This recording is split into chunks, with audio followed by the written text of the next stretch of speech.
Right, good morning, everybody, and welcome to the last edition of Family Friendly in 2020. My name is Mamudise Mailula, and I work in I sit between the marketing and marketing department and the office of the dean, and part of my role is to carry out alumni initiatives, Family Friendly being one of them. I'm sure you're all familiar with the family-friendly philosophy at Henley Business School. All the programs are designed with you in mind. All our students are catered for in terms, especially our MBA students, because the MBA has been known as the divorce course. So at Henley, we try very much to ensure that while you're studying, you're able to have a life, you're able to see to life demands that come up every day, and you're able to incorporate your family as much as possible.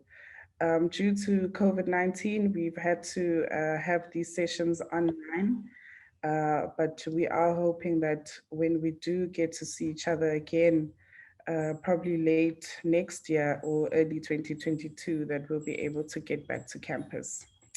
So without wasting any more time, I would like to introduce Paula Quinsee, who is a relationship expert and an author. She does a lot of these talks. She's got a whole lot of workshops that she's done on the topic that we're going to explore today. Today really is about acknowledging that COVID-19 is still around. The infections are still happening. And even though South Africa is different, we still really need to ensure that we maintain social distancing, we wear our masks, and so on and so forth. But what is important about today's session is that Paula is going to help us plan for 2021, as working from home is something that is here to stay. So she'll share some tips and tricks, she'll share some tools with us, she'll share some practical guidelines on how we can maintain our wellness personally, how we can work around family dynamics, as working from home is very difficult.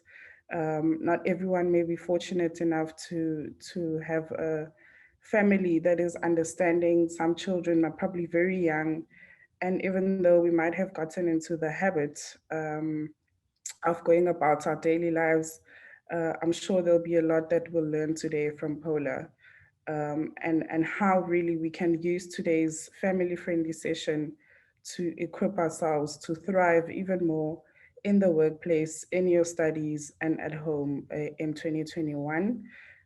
Before I hand over to Paula, I would like to just invite our Dean, John Foster Pedley, the Dean of Henley Africa, who is a huge pioneer on family friendly and is very passionate about our family friendly philosophy. John, are you here? Can you hear me?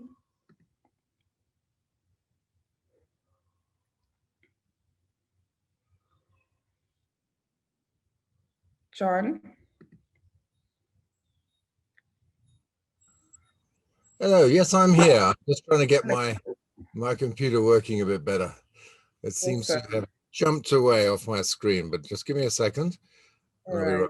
Yeah, there we are. And I have my image back in a second. All right.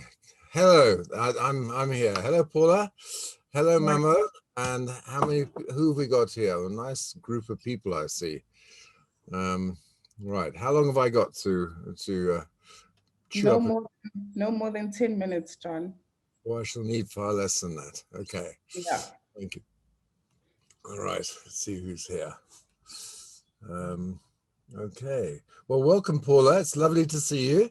We don't see enough of you. I wish we could see more of you. And Mamo, thank you very much. Looks like we're in the same place, but the truth is you're in Durban and I'm in Joburg, aren't you? Such is the joys of virtual. So I see we have Bernard and Cindy and Dissimela, Francis.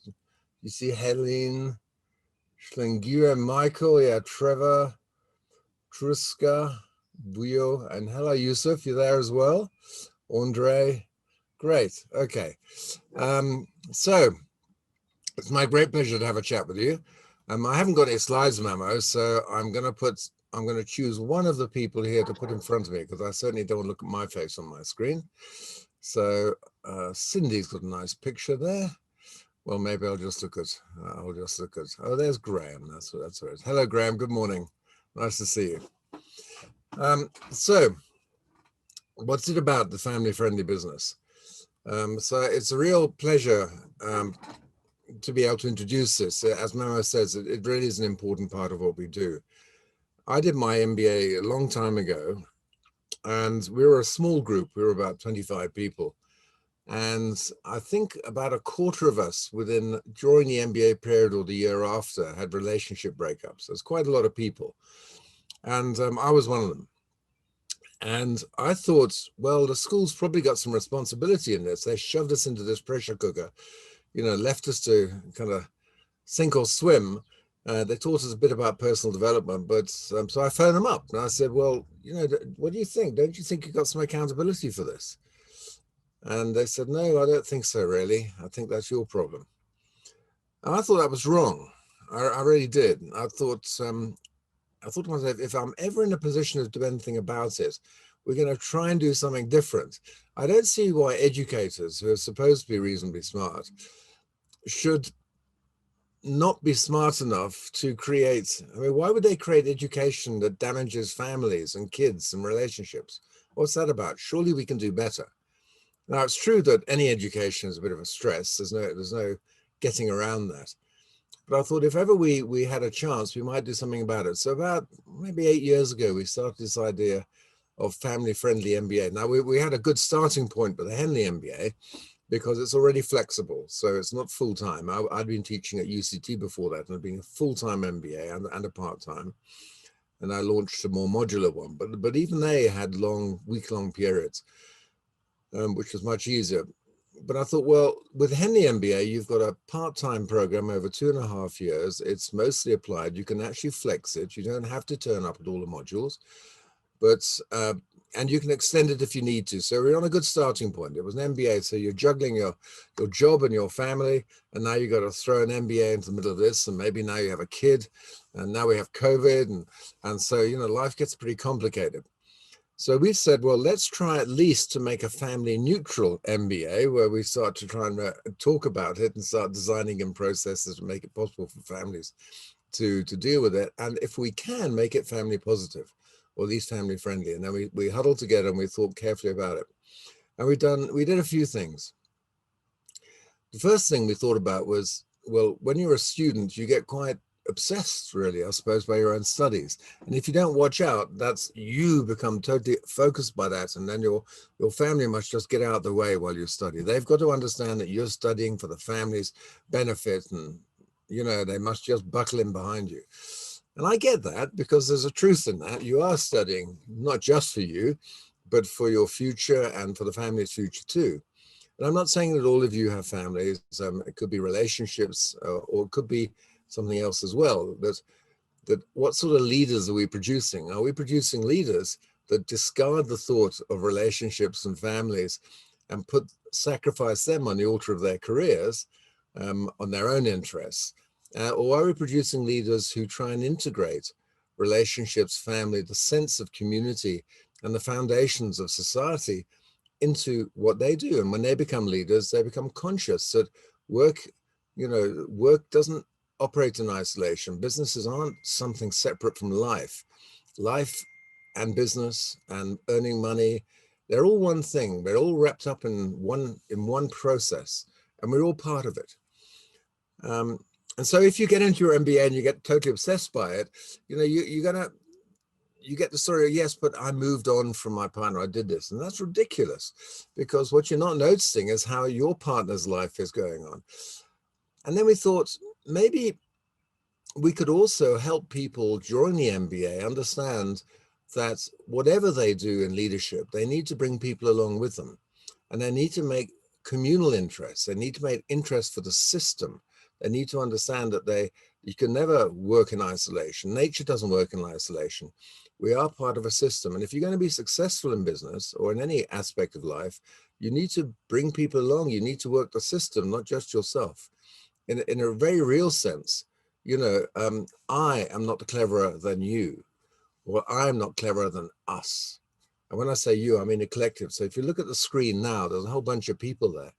You know, no one of us can be more clever or better than that sort of collective, because that collective, if they work well together, have a huge power and capability to think better. We get everybody's insights. So if you get that collective working, that system working, it works very well. So we thought we'd do about three things. Firstly, we would have sessions like this, where we start talking about what the MBA is. Firstly, we talk about the business school, and this is a large international business school that's internationally triple accredited. It's the oldest business school in Europe.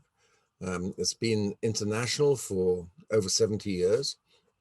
It's one of the 1% of business schools that has international triple accreditation, which means that the three most severe auditing bodies for business schools in the UK, the European Union, and the USA have assessed us to be meeting their standards, and they keep assessing us too. That means that that all our processes are really carefully audited. We also have audits from our parent, the University of Reading, which means that the foundation of what we do is very established. And only, as I say, only 1% of business schools have that. We also are a very highly ranked business school. We came 24 in the world for executive education. Now, you might think 24 doesn't sound very top, but there's something like 13,000 business schools. So we're in the top 0.1% or something. And we're certainly the highest ranked international accredited business school in Africa for executive education. We were ahead of all the other business schools you've ever heard of. And you can see that on the Financial Times site. We're also the #1 MBA business school, according to Economist, for potential to network in the world for its alumni. Now that includes every business school you've ever heard of. And yes, even that one. We were ranked ahead of all of them, you know, for potential to network. So, and in South Africa, for the 3 years running, we've been ranked the #1 MBA business school by PMR. Again, while that all sounds terribly competitive, and I'm just positioning that, not that I want to be competitive, I just want to say we have standards. So that when you come and do the Henley MBA, you and your family need to know that this is a really worthwhile MBA, and you're building your future on a rock, not on sand. The second thing I think is really important is that we have a certain set of values. During the MBA, we have a personal development module, and a personal development module really helps you, and I'm just talking about the MBA, but this goes through our other programs as well. Michael, I love that picture. Okay, well done. Okay, thanks for intruding your family into this. Well done. So what it means that Henley is also a school that works on personal development. Now, you probably come to do one of our programs, you think, I just want a qualification. But what I and other people found when we did this, you have the qualification, you head towards that. But underneath the surface, something rather magic is happening with a good school. You're really considering who you are, what you're bringing into life, what's your presence. And it's that becomes the most important part of the development. And you can't do that in isolation. You need to engage with people. So what you should see with people doing Henley programs is a significant growth in people. And that growth in people refers to how they relate to other people. Now, I'm certainly not perfect at that. You can ask anyone I know. I've got a long way to go. But I love learning about it. And I'm absolutely dedicated to continue to do that. So that when you do the Henley MBA, you really are, one of our core values is developing the individual. And not to be a big I am manager, but be a leader who does things that are worthwhile, So the second thing we did, apart from trying to understand why the MBA is good, we teach the families, what is the syllabus? What is it you're going to go through during this 2.5 years or 3 stages of the MBA? What could be longer? And not only we teach them where the modules are, so people know when people have to prepare, we also teach them where the heat map is. Where are the big stress points? You know, like before they get the MBA, everyone feels like an imposter. Why me? Or most people do. And then they realize, well, everyone's in the same boat, and there's no imposter. Yeah, I'm here because I'm good enough, and you will get through if you do the work. And then what happens then? You realize, oh my goodness, the first assignment, stress levels go up through the roof. And then your first feedback, and if it's not as good as you want, your stress levels go up through the roof, because everyone starts believing that they are the sum of their marks. Somehow the quality of your character, your whole existential value, everything to do in your life, your whole life comes down to whether you got an A plus, A, B, or C on one Henley assignment. I mean, how mad is that? So we teach people that perfectionism is a pathology. Being perfectionist is actually a somewhat of a sickness. I'm sorry, people. And the reason for that is we can never be perfect. We can only be perfecting. We can only be improving. And we need to do that collectively. And sometimes life will take over and you'll choose to do a bit worse. And that is adult education. You know, funny enough, the books don't evaporate after you've done your assignment. They're still there. You can actually go back and study them again. So if you're worried more about your own learning and development than your mark, you'll have a much better ride. And you've got to keep submitting these things. So you need to manage the stress. And then you get the exam. Oh no, the finance assignment. And wow. And then you get the exam. So you can start to chart these emotional heat points. And we start talking about them as how can we manage those? So that helps the whole family navigate the journey. And we're also very clever because about half of our MBA students are men and half are women. Okay, that means if we've got one half of the partnership 1 year, if we treat that half well and the other one, we've got a good chance of getting to the other half later. So this is a good commercial exercise for us, you know. And the next thing we do is, having discussed that, we bring you in touch with other previous students and their partners. And they tell you how they managed to deal with this, and they take the veil away. So it was tough for us, but we did this, and so we share information from the previous and current community, so that we can all start to self-adjust and cope. And that's a very important point. And we try and connect everybody too. Now, during these sessions, what we often do, and before we start the MBA, what happens is that people come to a session with their partners and their kids. And when it's face-to-face, we all do it in one house, but when we're virtual, we can do it just as well. We talk about what I'm talking about now, but in a lot more detail. And then we do a session on what's called time to think. Hello. We teach people about really good listening skills. And so we get the partners to listen to each other without interrupting. And you know what? It turns out to be one of the most magical things, because the quality of your listening for somebody else helps them think. So, you know, if you listen in a proper way without being overtaken and say, I want to chip in, you just realize that you have power through listening. You can change the way people make sense of things. Then you can actually get people to make sense of things better by the quality of your listening. We teach them that. And then we build a community. So these sessions are very much, hello James, these sessions are very much about trying to understand those issues. And then during the year, we'll have a number of sessions like this, or carries on, open to all our students, where they come into contact with wonderful people like Mamo and Graham. Graham's doing a number of our courses. He just seems to be plowing his way through. Tulsi, who's online here also, is doing our courses. So everyone at Henley does our courses for free. So come and join us and you get your course for free. We're always trying to recruit good people. But they understand what's going on. So that is really it. And then you have this series of really expert people whose whole ethos is not to present how clever they are, but to help you cope by giving you the magical insights that their professional life has taken to them. So you're going to hear a lot of good things from Paula now. And they are free gifts to you to help you cope. And that's what we do. And on top of all that, we say, we're all equal. This is adult learning. You don't sit there with your hand out with your begging bowl, waiting for the great pearls of wisdom from the fantastic professor who you can't talk to. We teach people it's not like that. It's a very flat hierarchy in adult learning. You need to be able to challenge. Our educators and professors, they've got broad shoulders. They want you to challenge. If they can't cope with it, well, that's good. That's fine. It's good for their own development when they're dealing with people who ask them questions they can't answer. That's good. I like that, because that means the professors also have to develop their skill. So that's much more than the 10 minutes I was allotted, and I'm really sorry. So thank you very much. And sorry, Paula. Enjoy your day, and thank you so much for coming and sharing some of your time with us at Henley. And I really hope it's worth your while. Thank you, Mama. Over to you.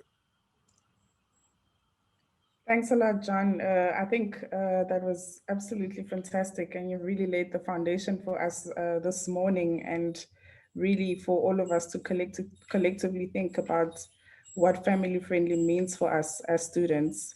in 2021. And yeah, without any further ado, I'd like to hand over to Paula. Thank you so much, Paula.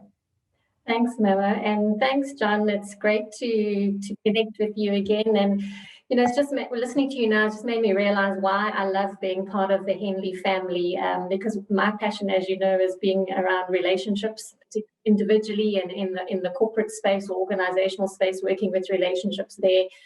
And who knows, maybe one day I'll be part of the Henley faculty too. Oh, I'm just appointing you hereby part of the Henley faculty. Come and talk to us about doing a program, okay? I'll talk to you tomorrow. And it's awesome to see everybody here, some old faces. Great to connect with you and have you here, and that I've worked with a few of you before, and awesome to see the new people, new faces. And I'd like today to be very interactive and very engaging. I want you to walk away with some real tips and tools and value that you can take away and apply with you. So please feel free to pop your questions in the chat group. We are going to have an open discussion at the end as well. And we are going to be doing some little breakaway rooms too, where we're going to have a little bit of a discussion as well. So I just want to just share my screen quickly. There we go. Great. So that's what we're going to be talking about today, is managing the new normal. Now, if you are anything like me and you've been in the networking groups and the forums and the families and friends discussions that you've been having lately, how many of you are feeling fed up yet with COVID? And I think, Mama, you've got a poll that you're going to share with us, with everybody. And I just wanted to do a quick check in terms of how are you doing right now? Where are you at? So if you can just take, I'm going to give you sort of 30 seconds or so just to add your vote to the poll. Okay,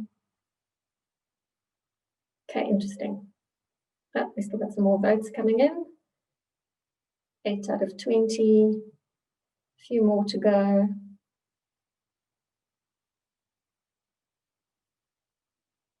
We've got about 7 more left to vote.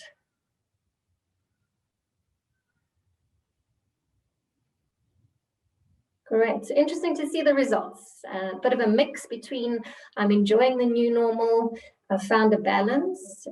Some wanted to go back to the way they were, and some saying I'm fed up with COVID. And that's pretty much the standard, what I am finding in terms of the different groups and forums and platforms that I work with, and that there is a mixed view on where I am at, or where I find myself, the space that I find myself in, and how we are feeling or experiencing, and that this can actually change on a day-to-day basis. We may wake up today and feel, well, today I'm great, I'm in a good space, and I'm got fire in my belly, and I'm ready to hit the day, and I'm feeling productive and creative. And then there are other days where the alarm clock goes off and I just want to hide underneath the duvet and I don't want to get out of bed. And it's pretty normal to feel like this as well. So yeah, even though we are in this together, we are all going through it and feeling different emotions, and we're experiencing it differently. And some of the stats that we've seen and the research that's come through, this was shared through SADC, is that we've definitely seen an increase and a spike in different stresses that people are experiencing. A lot of people experiencing anxiety and panic. There's been a lot of people under financial stress where they've had to take salary cuts, or where people have lost their jobs. People not really coping well, with being in lockdown, especially when we're in extreme lockdown. Poor family relationships, not knowing how to cope with this, particularly where it came to working and dealing with children and having to homeschool children, and as well as being afraid of elderly parents, or those of us that have elderly parents, and then also some of the negative coping mechanisms as well. That people are, and I'm going to talk about those a little bit just now. So it's perfectly normal to go through what you've been going through, and everybody's been going through it, and that is our reality right now. And whether we like it or not, we have to adapt or die. And I don't mean literally die. I know that that has been a big reality for some people, but it's really about adapting to the situation. Now, normally when change comes about, or when we want to change things in our lives, we are given a choice. In other words, we buy into the change. We've realized there's something in our life that we want to shift or change, and then we go about finding and implementing the steps to do it. But when COVID came along, it changed in an instant. The one day life was normal, and the next day our whole world was upside down. And we went into extreme lockdown. So we weren't given a choice. Our choice was made for us with COVID. And so we had to learn to adapt. And we saw people in the beginning with this whole, the panic buying and why stocking up on toilet paper. I still don't know the answer to that. If anybody has, please do share it. But, that's just how people cope with when they're under stress and pressure, is we become reactive and we cope in different ways. And we were seeing extremes where some people are, there's no such thing as COVID, it's conspiracy theory. And on the other end, there are people that real fear. I mean, one of the groups that I'm working with, the one dad, his daughter is so fearful that she won't even leave the house. She didn't even meet up with her dad for Father's Day to have, a lunch or coffee or whatever on Father's Day. And that's how fearful she is of COVID. And so we've got these extremes where we've got people on the range of spectrums around where life is just business as usual, and you know what, it doesn't exist. And then we've got other people where it's very real, and then we've got people in the middle. And so we've had to learn to adapt to our environment that has changed substantially, and we've had to learn to adapt to take on different roles and different responsibilities. So in the home environment, as an example, we were taking on the role of now being teachers. So for those of us that have kids and we had to homeschool, we now had to be teacher as well. And I think for many parents that I talk to, they've actually realized how much they really do appreciate teachers and the role that teachers play. We've also had to adapt to having, for those of us that are in relationships, having our partner or our spouse in our space and sharing our space with us. And we've had to work over each other and around each other, and sometimes on top of each other, depending on what your home situation looks like, and trying to find a dedicated working space for us to work in. And then the kids, if you've got kids, and then those people that are on their own, that live alone, they've had to learn to adapt to isolation and disconnect and that potential loneliness and even chronic loneliness. And we've seen with research that's been done around the world, and in fact, it was even before COVID hit, the looming loneliness epidemic, which is a worldwide epidemic as well, and that the impact of chronic loneliness on our immune system is the equivalent to smoking 15 cigarettes a day. So, and obviously with COVID, we need our immune system to be intact and healthy because it's obviously what helps us fight the virus. So it's a bit of a catch-22. So we've had to learn to adapt, and some people haven't coped very well in the beginning, and now they've found that balance. And we've had other people that have adapted and coped much more quickly, depending on what your personality type or style is and how you deal with change, and how you process change. And with change comes a whole lot of things. We've had to learn new ways of working, and we've had to learn new skills. I'm doing a lot of things online, like right now, virtual events and seminars and remote working. And we've had to learn new skills, so how to be adaptable and flexible. We've had to learn how to become tech savvy. Now, that isn't things like AI and digital coding. Tech savvy is simply learning how to use platforms like Zoom and Microsoft Teams and those kind of things, and even new platforms like Slack and stuff, or Trello that companies have now shifted to. We've potentially had to step in and help other team members with some of the roles and functions that they've had to do. So it's been a big learning curve for a lot of us, and for some of us, we may not have realized the skills that we've learned along the way because we're so caught up in the busy day-to-day grind of life that we haven't stopped to reflect on what have I learned about being in COVID, but also what are the skills that I've developed.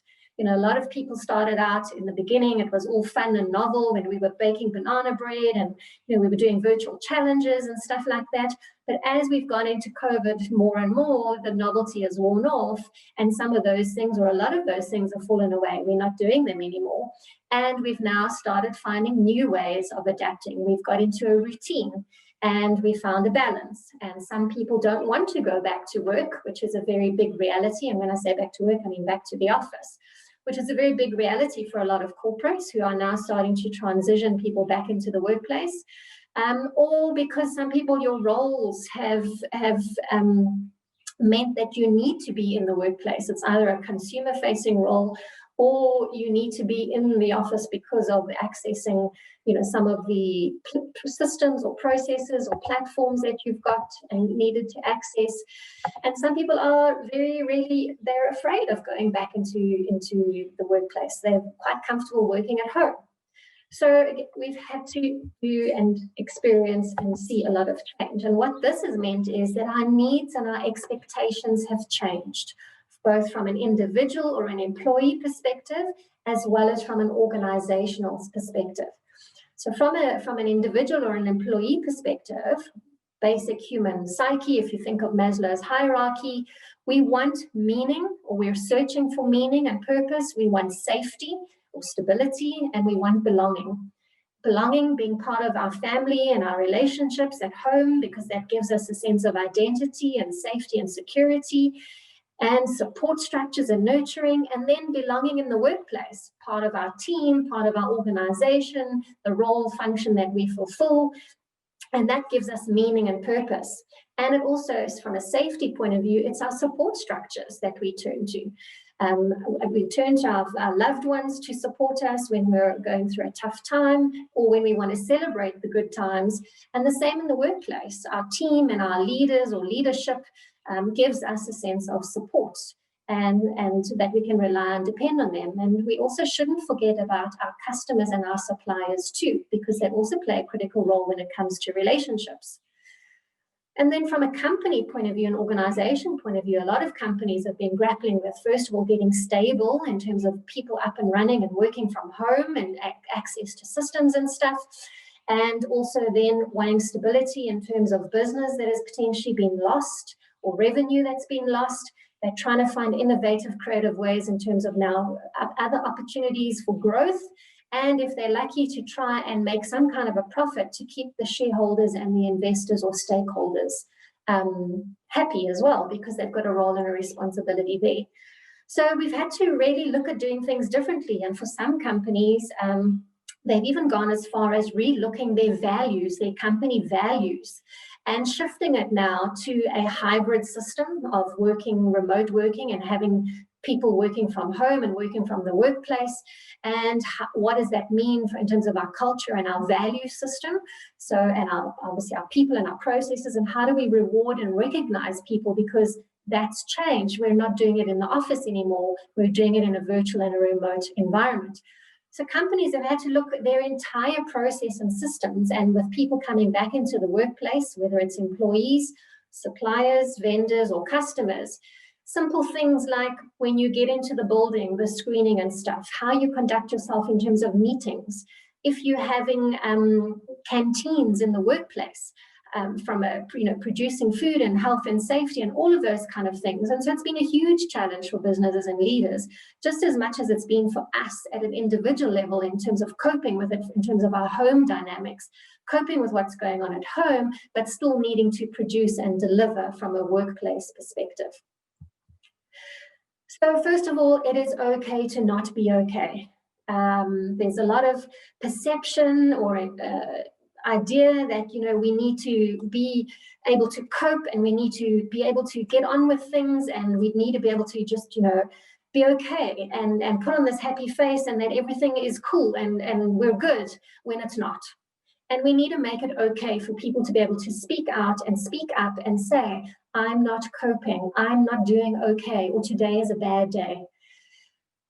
And be able to support people in a way that they need to support. And this is where, from an individual point of view, we've had to learn to be brave and courageous and speak up and speak out, without fear of intimidation or, looking vulnerable. We don't like to be vulnerable, particularly on an emotional level.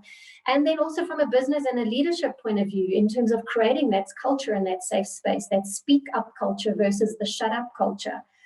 we then can step in and now support employees in a way that they need. And I think this is, for me, one positive that has come out of COVID, is it's put a spotlight on mental health and employee well-being. And that it's an everyday thing that we have to practice, and not like it was in the past, and I say this respectfully, where we had annual wellness days where we would have your blood pressure taken and, you know, prick your finger and check your sugar levels and be given a leaflet on how to live a healthy lifestyle, and kind of that was it. We've done with health and wellness. And as I said, I say that respectfully, but I'm glad that it's put a big spotlight on mental health. And sadly, unfortunately, with that, what we are seeing as well is employers are realizing that employees are not safe, or some employees are not safe working at home because they are exposed to things like domestic abuse. And we've seen the spikes increase when it comes to gender-based violence as well. And so that's a very topical thing that's happening in a lot of corporates.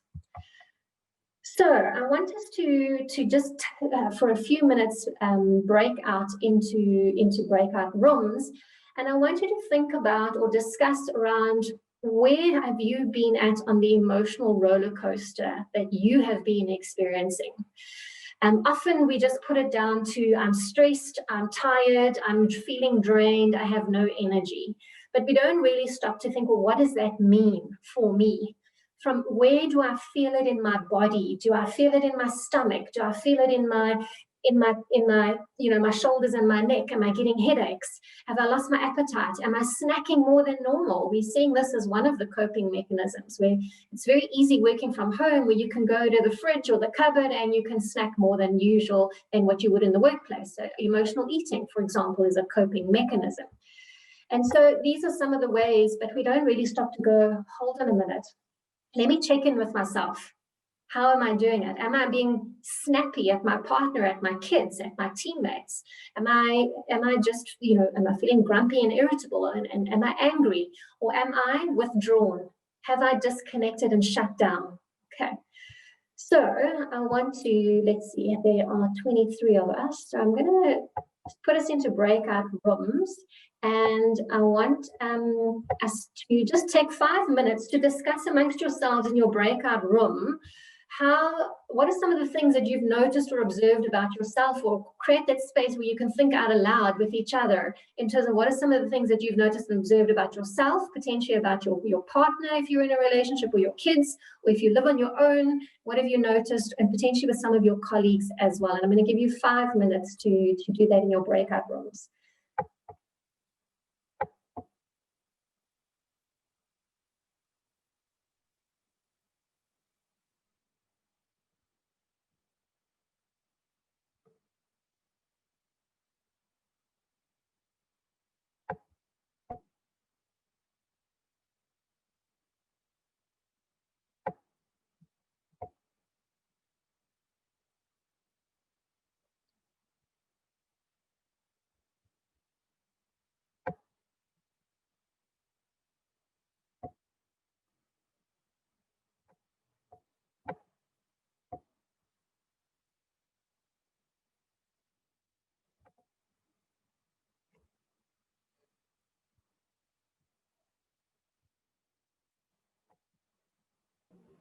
How's it, Paula? Hi, how are you? Fine, and how are you? Good, thank you. I'm just going to sign you to long time no see. Yeah, it has been a long time. No, I'm just trying to fix a real bad IT issue that we have at the office in terms of connectivity, but I also really enjoy your talks as well.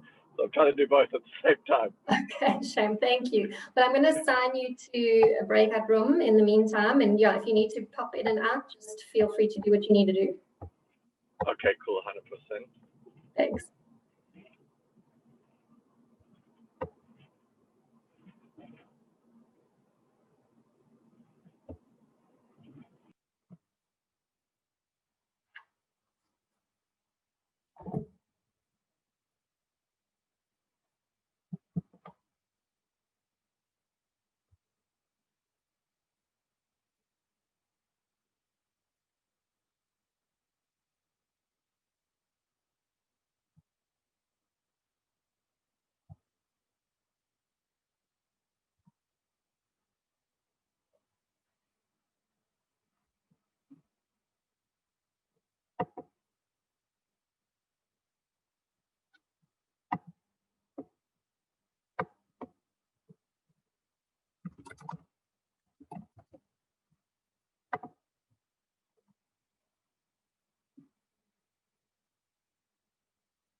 Hey, Paula, that was interesting. I see we've got a Hey. couple of people, Galaxy Notes and Tuliswa, who are not in the rooms. Yeah, so Galaxy is actually, I think it's one of your people that is fixing an IT issue. Okay. And Tuliswa, joined- please go into a room. Where is Liso? Is in room 4. Or she's showing up here in the participants in our room. That's interesting. Because it says they're in room 4. Let me just join room 4 and see what's going on there. She probably hasn't accepted the breakout room invitation. Because it says that showing her in room 4. Yeah, yeah. Maybe just send her a message. Maybe just make sure she's okay, huh? I reckon I had nearly all those disorders you mentioned there, Paula. So, you know. Well, not really.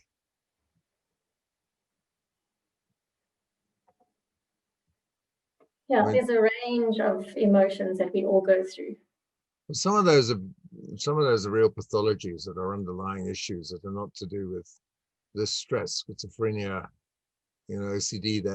That's almost like there's another stretch to the spectrum here. There's sort of symptomatic underlying conditions people need psychotherapy for, and then the symptomatic things from those are definitely the extreme. Most people are here in the middle or to the left. Yeah, interesting. It's interesting, quite a lot of people are doing well. And I think it's worth looking at that too. I mean, how the people, it's like that wellness psychology thing, how the people are doing well, getting to do well. You know, that's really interesting. Anyway, people coming back. So. Awesome. I'll probably jump out in a minute, but great. Okay. Thanks. Awesome. Welcome back, everybody. So maybe just three volunteers, just from a room, just to unmute and just share some observations or some of the things that came out of your discussion. Who would like to share? I'll go first. Hi, Michael. Hi, good morning, everyone. Yeah, so the time I think has been a mixed bag of reactions for our team. We've gone from feeling very anxious to feeling very withdrawn, to also being very cautious who we interact with, more just because we don't want to be a spreader or get impacted. And the teams have been varying from teams who've kind of worked at the front line, who's been essential services, and teams like myself and the other colleagues who are working from home and kind of also dealing with homeschooling and seeing how that works out. It's been definitely a challenging year for us, but I think the ability to learn and pick up new skills and not be too judgmental on ourselves has helped. We still though finding it that the journey is challenging, but at least we I think as each individuals are looking to find the path that helps us navigate through this time. Awesome. Thanks for sharing that. Who else would like to share? Anybody else?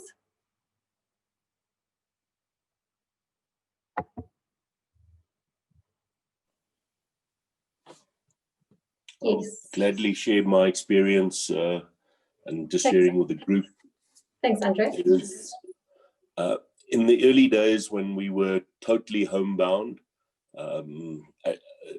after a week or two, just found that nerves were a little bit jarred. People were starting to just niggle with each other. And certainly once we were able to get out a little bit, 1 or 2 days in the office, when the kids started returning back to school, it brought a little bit more semblance of normality to some extent. And I think it's just about giving everybody a little bit of their own space for a few hours a day, whether it's just to regroup in that time or whatever the case may be. just give everybody a chance to regroup, get your space, and then certainly found the little niggles became much less. And I think as a family, we were far more able to cope day to day once there was a little bit more flexibility and freedom. Awesome, thank you. The one last person, anyone else willing to share what came up in your discussion?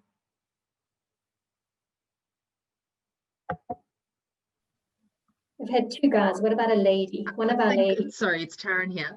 Hello, Taryn. Hi, it's Taryn here. How are you doing? Good, and you?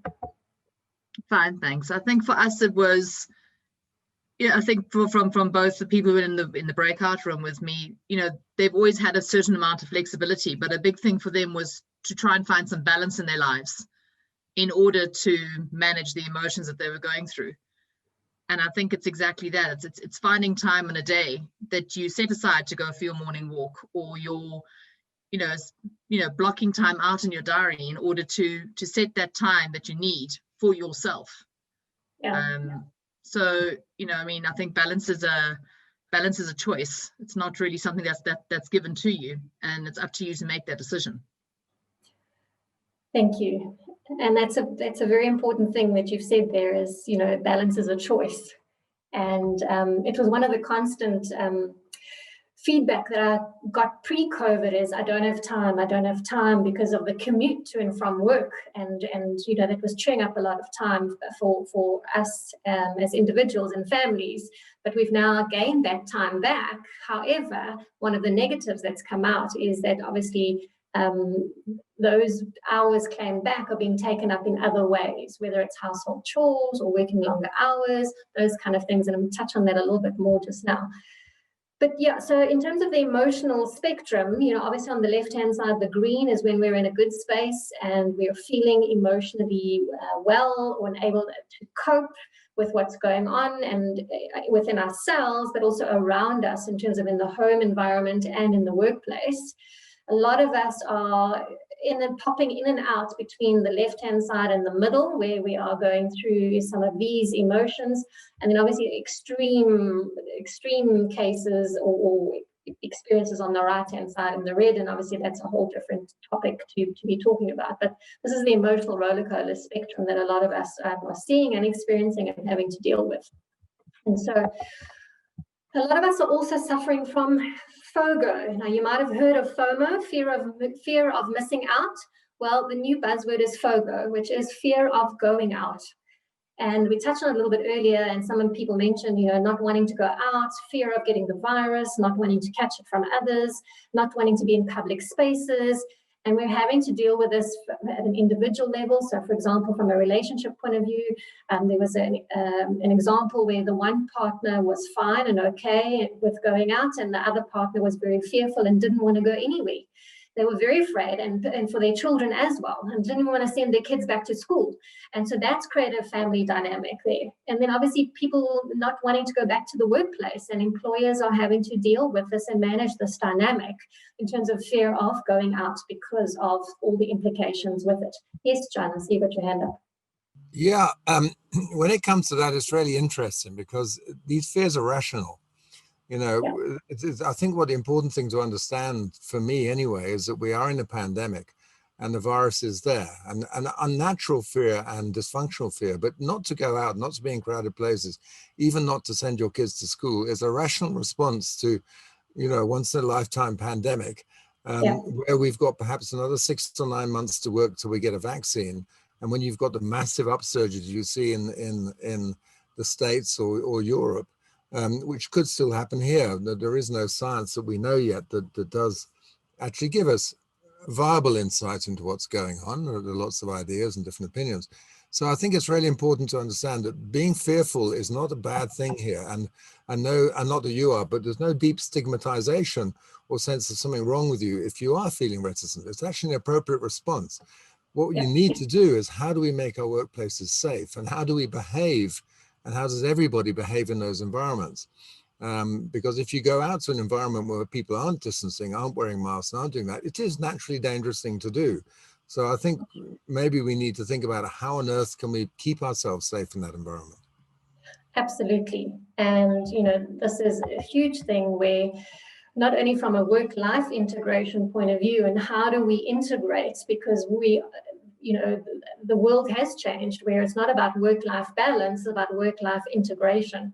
And this was even pre-COVID. It was around integrating work and life that works for me as an individual and me and my family and the lifestyle that I want to live.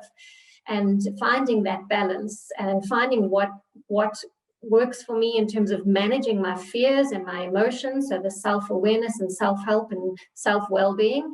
And then from a family dynamics perspective, how do I be there and support others, and who is my support structure? And then the same with the workplace. And communication is key. You cannot over communicate, whether it's in your personal space or whether it's in the workplace. And communicating, first of all, about how am I feeling, what is the support that I need, and then encouraging others around you to speak up and speak out.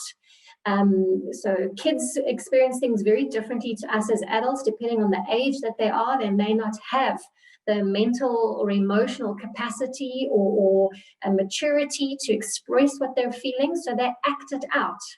And particularly younger children, so things like temper tantrums, irritability, maybe even being more clingy than usual, because they pick up on the anxieties around them, and that's their way of expressing it or communicating it. And so it's helping them express it and digest it in a way that makes sense in their little world, whatever their sort of age is, and helping them get the context that they need to be able to talk about it. And then same with your partner, because even though you're living in the same house and you're in the same environment, you're still going through it differently and experiencing it differently.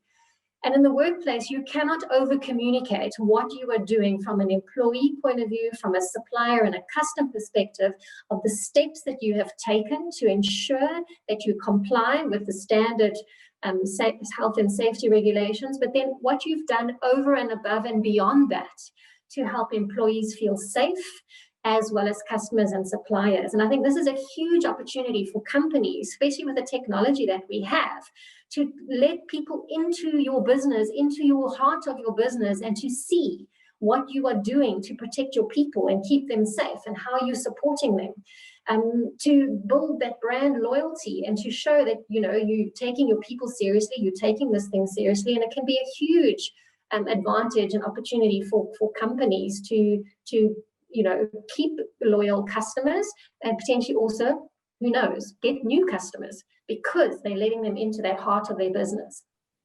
And then the support structures that you have in place for employees, and to constantly communicate that all the time, and where and who they can access and what's going on if they need help. Some of the red flags that we need to look out from a self point of view, from a relationship family point of view, and from a workplace point of view is, when am I feeling anxious or triggered, or my energy levels, where are they at, and what is causing it? Is it the fact that I've just, I've been online all day back to back with Zoom meetings, and so I'm feeling that digital fatigue that's very real that people are talking about? Am I snapping at my partner or my kids more than usual?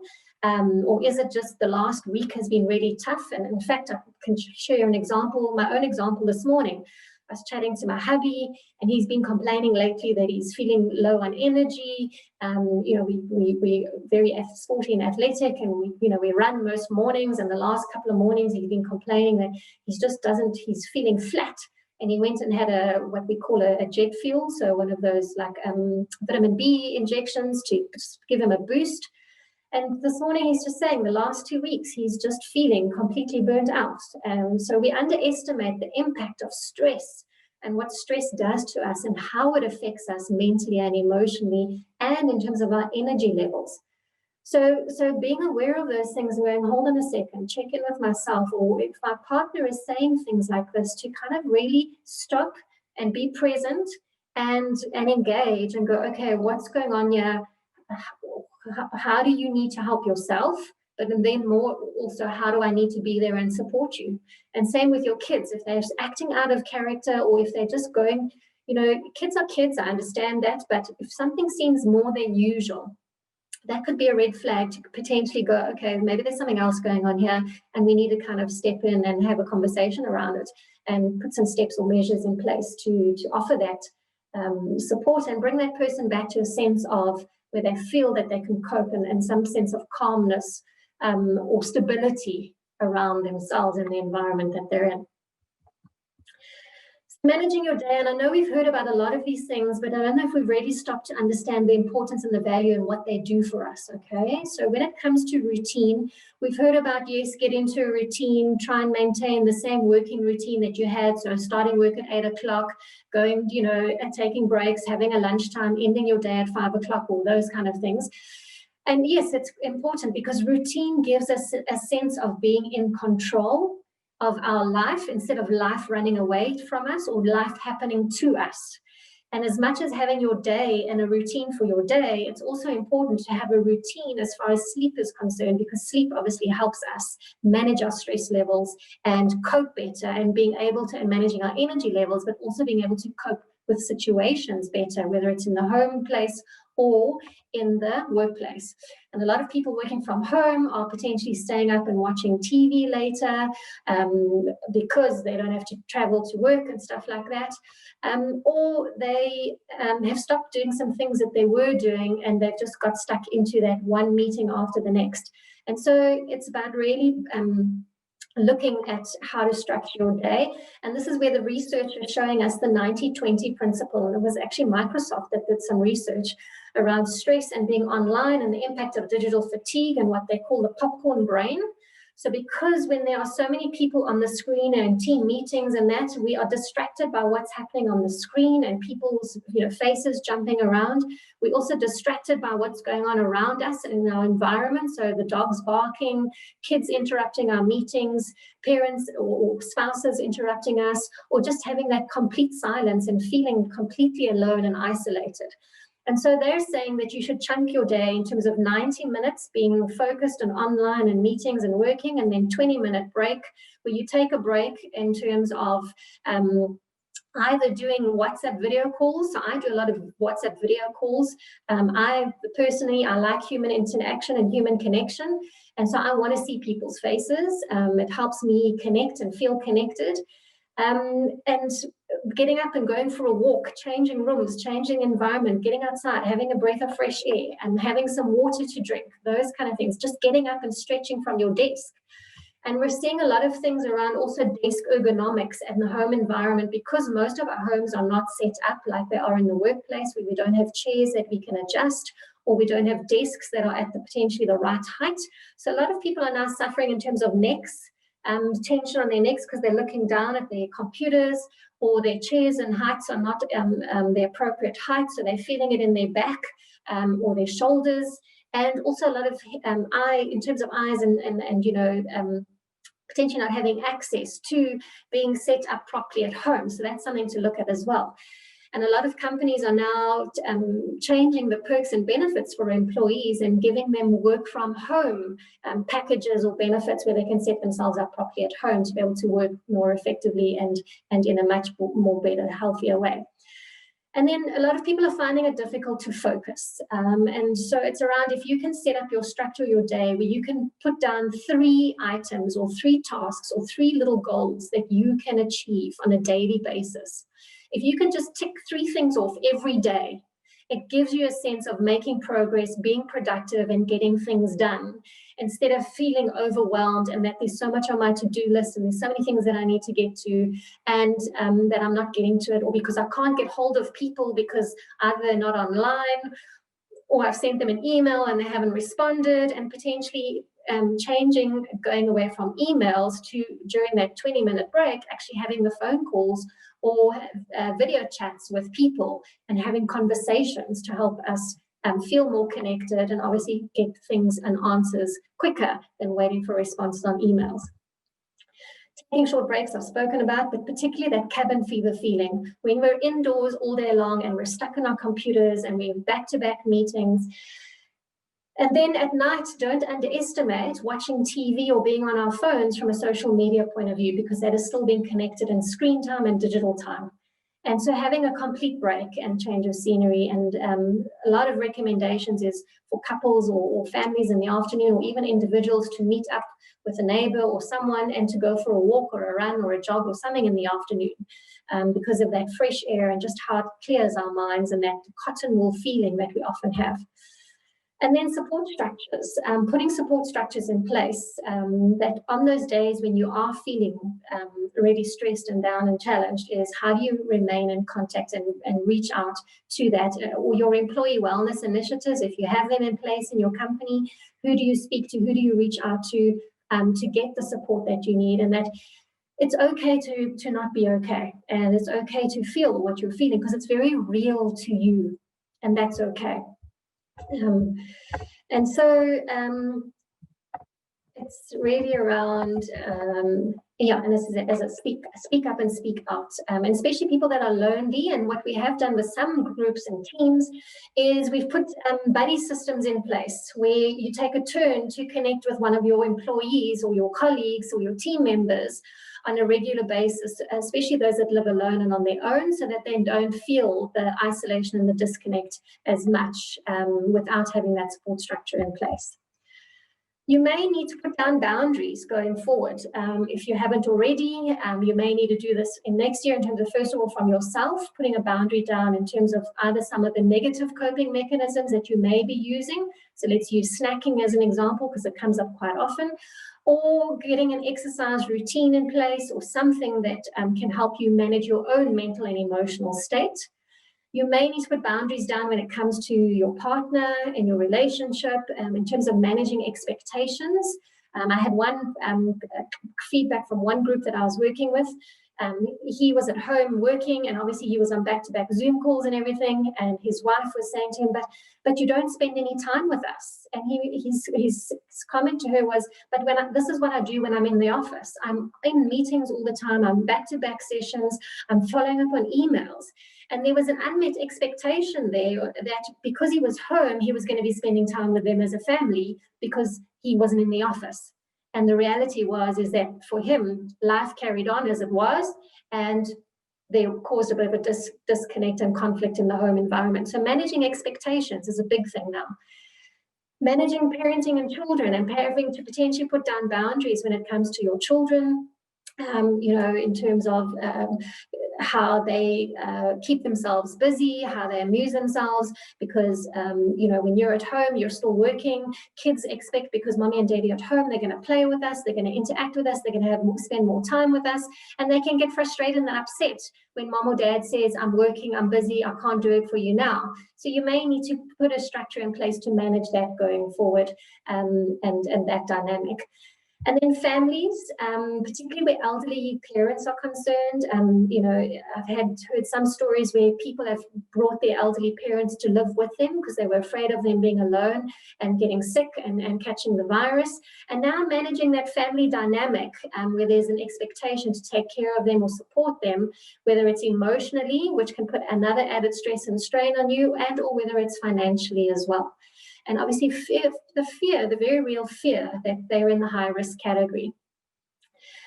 Friendships, in terms of, some people expecting you to, be there or be available for them when you need them or when they need you, and or taking time and making the time to actually make time for our friends, because we get so caught up in our work day and our day-to-day life that we often lose connection with our friends that we would have had pre-COVID. When we spend time with our friends, we would meet up with them after work for drinks on the way home, whatever it might be, or at the gym, and potentially that has changed. And so we may need to look at putting in some boundaries or putting in some new systems and structures in place for that.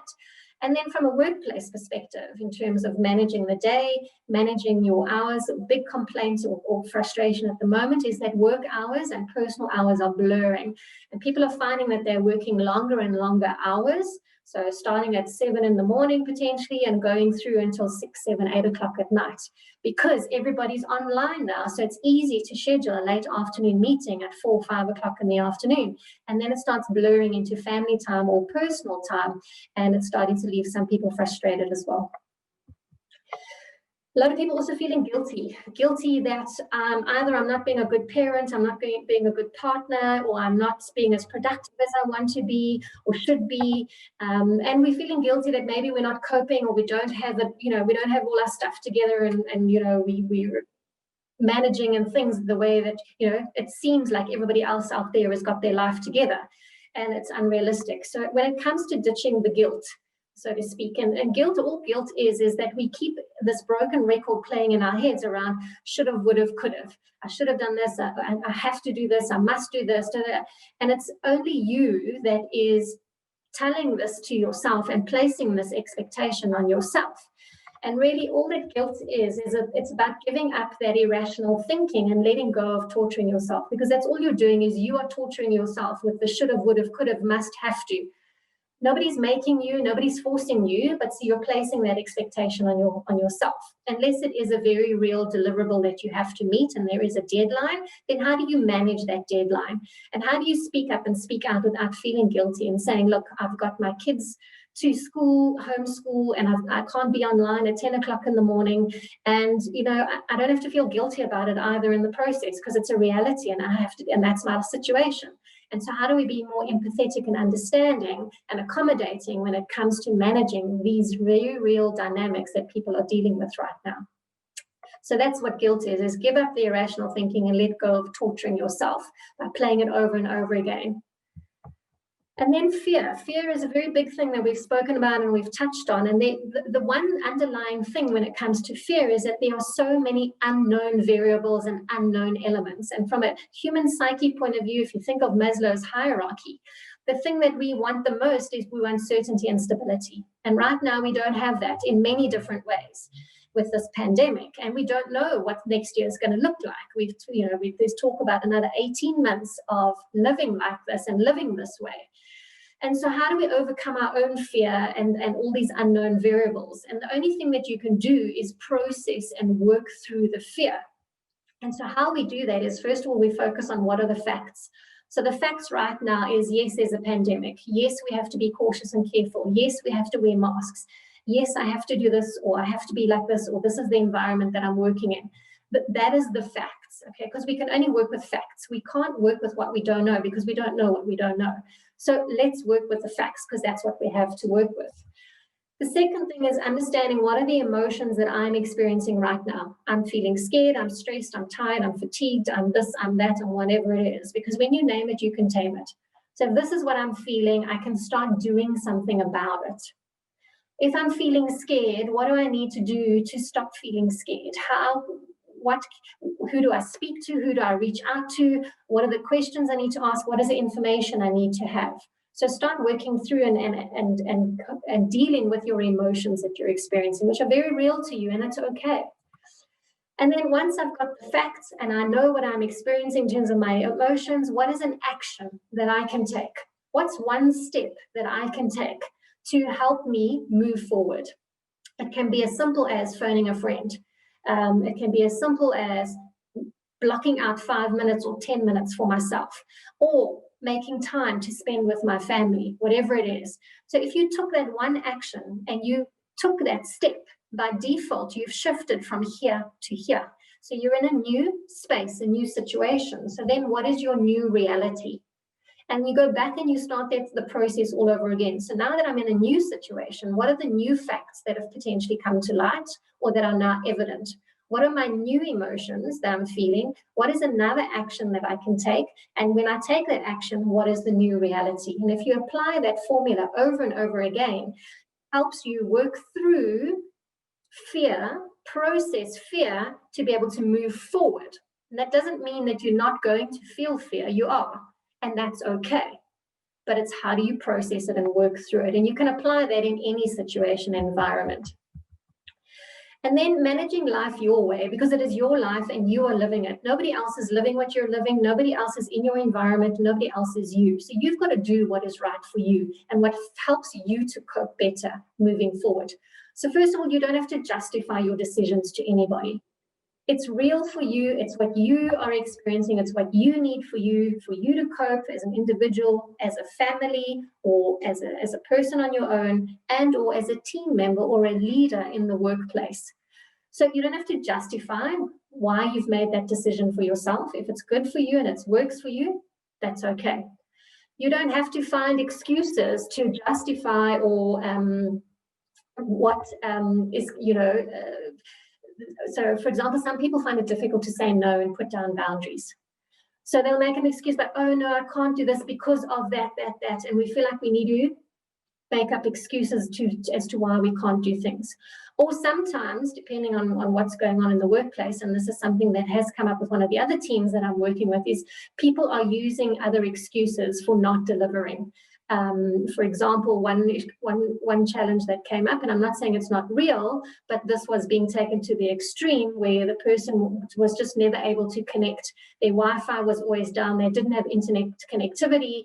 And even though the company provided them with data, they were not delivering on their deliverables. Okay, so on the one hand, there's very real things that are happening. On the other hand, there are sometimes excuses that are being used as well. And they're not feeling obligated. You're not obligated to do anything outside of that makes you feel awkward and uncomfortable. So if you've taken that this is your decision for you and your family, that you don't want to go out into public places, that is okay. You're not obliged to meet other people's expectations. It's all about what you need to do for you and then what works for you and your family. And in the workplace, again, it's around understanding, what are the deliverables? How are we measuring deliverables? And again, I'm saying this respectfully. A lot of people used to measure hours or time in the office and at desks, whereas now we've had to learn how to measure output. And what does output look like? And what does that mean in terms of productivity? And so we've had to learn to deal with those things, and we've had to shift our mindsets around that as well. And then responsible. So you're not responsible for other people. You are responsible for yourself first and foremost. You're responsible for your family, and that is your first priority. And then you can take, if you want to, step into that space where you are, being responsible in other ways. For example, in church groups and community groups and stuff like that, whatever you're involved in. And in the workplace, you are responsible for your output and your deliverables, and you're responsible for how you are showing up and contributing to the company and the organization, just like the company and the organization is responsible for putting in all this necessary safety measures and stops and everything to help you be able to work in a safe environment. And this is where those conversations need to happen in terms of creating a speak up versus a shut up culture, so that we know what is working and what is not working, because we've never faced this before. And if we don't speak about it and say what's working, what's not working, we're never going to have the opportunity to shift and change those things and improve on them. And that also goes with our customers and our vendors as well. We've had to meet people in the places where they are at, where they're most comfortable. So we've seen things like shopping behaviors have also changed.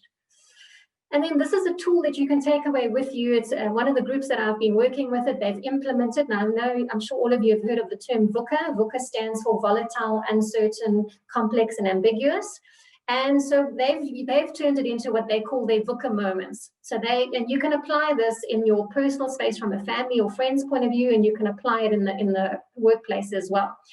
So venting, in updating, connecting, and asking. And what they do is, so that the leader of this particular team, they have, before they start their team meetings or their check-in meetings, they start off with having a venting session. So each person gets a turn, a 1 minute to go around the room, and they can vent about everything and anything that they want.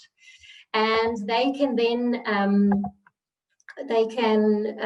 whether it's personal, whether it's something in the workplace or something that's frustrating them, but that's an opportunity to get it off your chest, to feel better, to release it, to express it, okay?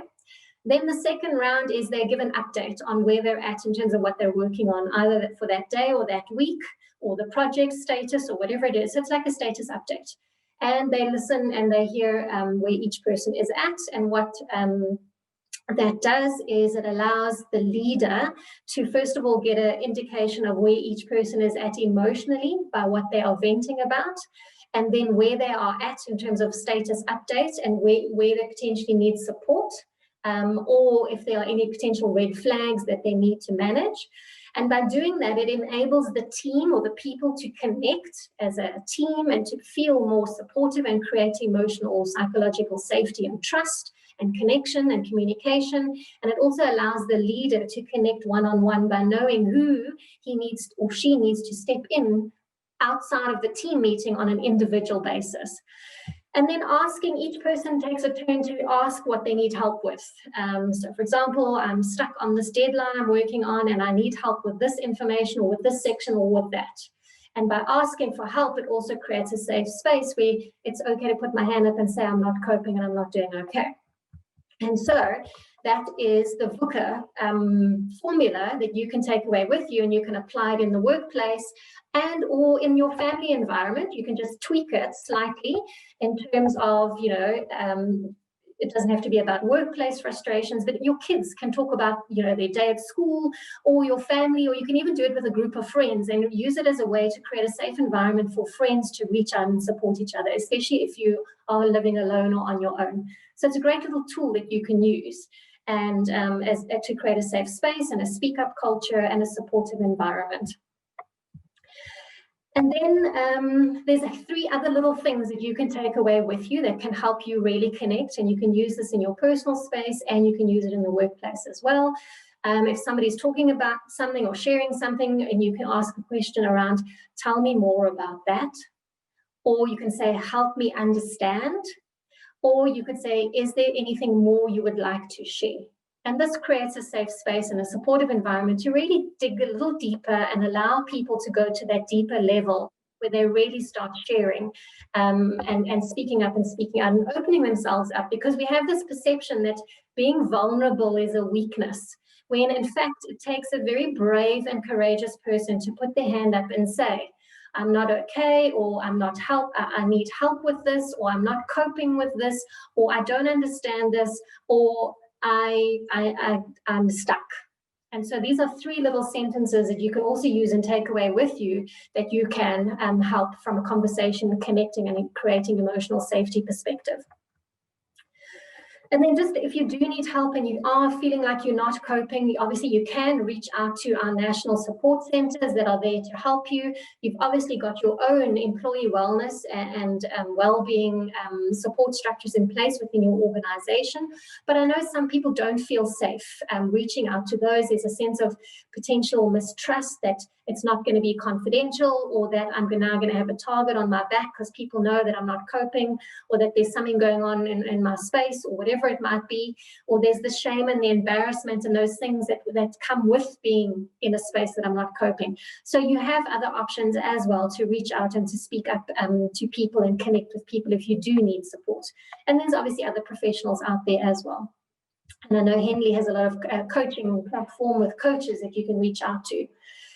And so lastly, just to say that expect the speed bumps. I call them speed bumps. Speed bumps are those days where you just feel like you're not coping and you want to hide away under the covers. It's those days when you're going to have arguments or friction with your partner and your kids. It's going to happen. It's natural. It's normal. Or in the workplace where you're going to just be rattled by something in the workplace. It's a speed bump. It's going to happen. So what I'm going to do is I'm going to send it to Mamo. She's going to send it out to all of you. I'm going to send you a little e-guide, a little e-book with little practical tips. Some we've touched on today. There are some additional ones on how you can cope with uncertainty in different areas of your life. And I'm also going to send you a link to a free stress test that you can use on an ongoing basis in terms to assess and measure your stress levels. And when you take the stress test, it will also give you some practical tips on how to deal with stress as well. And so that's another little practical tool that you can have to be able to help you deal with stress and just relationships, personally, professionally, conflict, etc. And so, yeah, I'd like to, I know we run a little bit over time and people may need to leave, but if there are any questions, and I'm going to open it up now, that people would like to ask or just comments in general, I'd love to get your feedback. So open to the floor and any questions anybody has. It's Taryn here again. I would just personally like to say thank you very much. It was a very, very informative session, and I'm glad I went from my morning run to sit down behind my computer, but it's been very insightful. Thank you very much. Thank you, Taryn. Thank you so much. I see Taryn, I'm just looking in the comments. Taryn says we do Monday morning touchpoint meetings. Love this principle. Awesome. You're welcome, yeah, and I'm glad that these tools can help can we have toll-free numbers to save on your phones? I will send through what I have, and Mamo can share those toll-free numbers to you. Thanks. Good to see you as well, Anthony and Gerard. Anybody else? Any other questions, whether it's to do with this or just in general that anybody would like to ask? Happy to take questions or just general comments.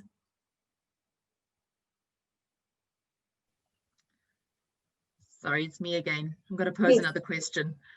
I'm a general manager in a company, and I think the biggest thing is trying to manage that emotional roller coaster of your staff members, because obviously everyone's on a different ride. Everyone's in a different phase of that roller coaster. So when some people are up, other people are down, and when other people are, you know, how would you suggest best to try and manage something like that where everyone's journey is just so unique and individual?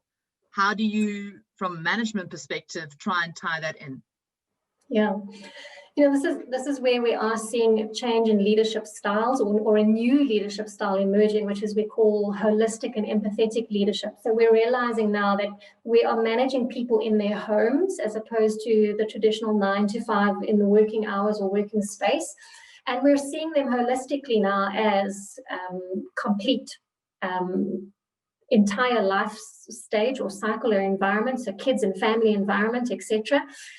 And so it's understanding, first of all, what is going on in their home environment potentially that is contributing to where they're at emotionally. Is it something that's going on in the workplace? And what kind of support do they need from you as the leader or the manager, or do they have other support structures that they can tap into and step into? Perhaps scheduling some more sort of regular check-ins with them, just to, you know, even as simple as a little WhatsApp message, how are you doing today? It just shows that you're there and you're supportive, and you know, they're not alone and they're not going through this on their own. Potentially it's helping them reprioritize, reshuffle work deliverables, if it's work related, or just maybe to help them cope with whatever's going on for them personally. And if need be, to refer them on to external people or professional services where they can potentially get the help that they may need. I don't know if that helps. Thank you. Yes, no, definitely. I mean, we've done Meet Your Lockdown Partner during hard lockdown, where we actually met who our employees were in lockdown with, because obviously they're always in the background. So, but yeah, I think it's just a very, as you say, it's a very evolving world of management, and how you change your style to become more empathetic and understanding. But at the same time, from a manager's perspective, it's also very draining. Sure, absolutely. And this is potentially where buddy systems can help. So the one group that I'm working with, as I said, they've partnered the team into buddies, into pairs, and that's your support buddy. And when you're going through a tough time, you can reach out to your support buddy, so that it kind of alleviates a bit of the feeling like the role and the responsibility is all on you as a leader. So you're kind of spreading it, and it also helps the team to gel together and build more trust and rapport within the team as well. Love that idea. Thank you. And lastly, don't forget to have fun. Yes, things. Lots of bingos and quiz nights and all those good things. Awesome. I'm just seeing there's a question. I prefer to have people switch on their cameras when they're in the meeting, because that's how I feel, that you connect and have an interactive meeting. Okay, yeah. So the reason why I personally prefer having cameras on is that, first of all, we are wired for connection as human beings. In fact, the very first language that we learn is facial expressions as babies.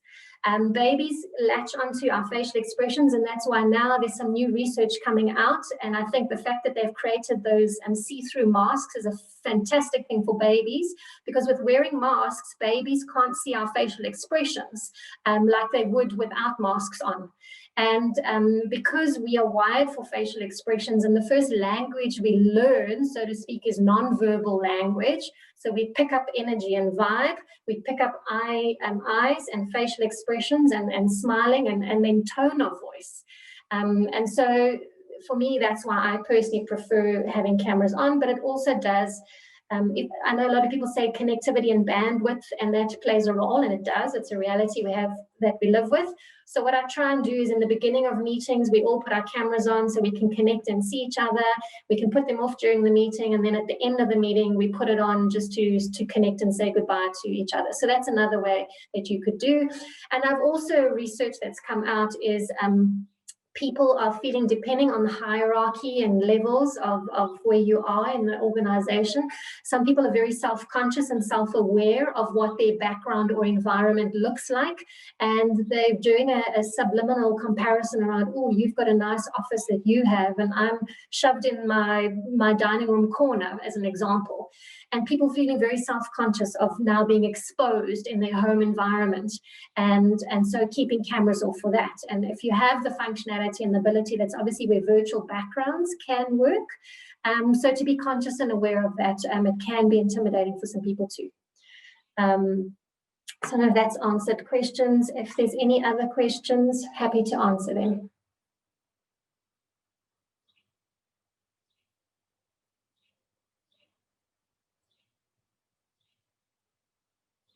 Yep, I think that's it. Thank you, everybody, for spending your morning with me. I know there's lots of other things you might have wanted to do, like be in front of the TV with popcorn and movies on this rainy weather, but it's been so awesome with you. And please do feel free to get in touch if you have any other questions or if I can help you. And to John and Mama, thanks again for having me as part of the Henley family. Always love being part of the family. Thank you very much. Thank you. Thank you so much, everyone, for coming through this morning. We really hope that you found this session insightful. As usual, if you have any other themes that you would like us to cover, please do send me an email on alumni@henleysa.ac.za. Yeah, thank you so much, Paula. I really like the piece about VUCA. I'm going to ask my team to start implementing that from next week. I think it's a really good way to connect with others just outside of what needs to get done. John, any last words from you before we go, if you would like to? Okay, John's probably grabbing a coffee or something, but yeah, thank you very much, everybody. And please feel free to get in touch with me. I will share the resources next week. I'll share the recording of the video. I'll share Paula's tools and resources, and I'll also share her contact details should you wish to get in touch with her. Perhaps you could work with her with your teams as well and your organizations. So thank you very much and have a very lovely Saturday afternoon. Goodbye, everyone. Thank you, everyone. Thank you. Bye. Bye. Bye-bye.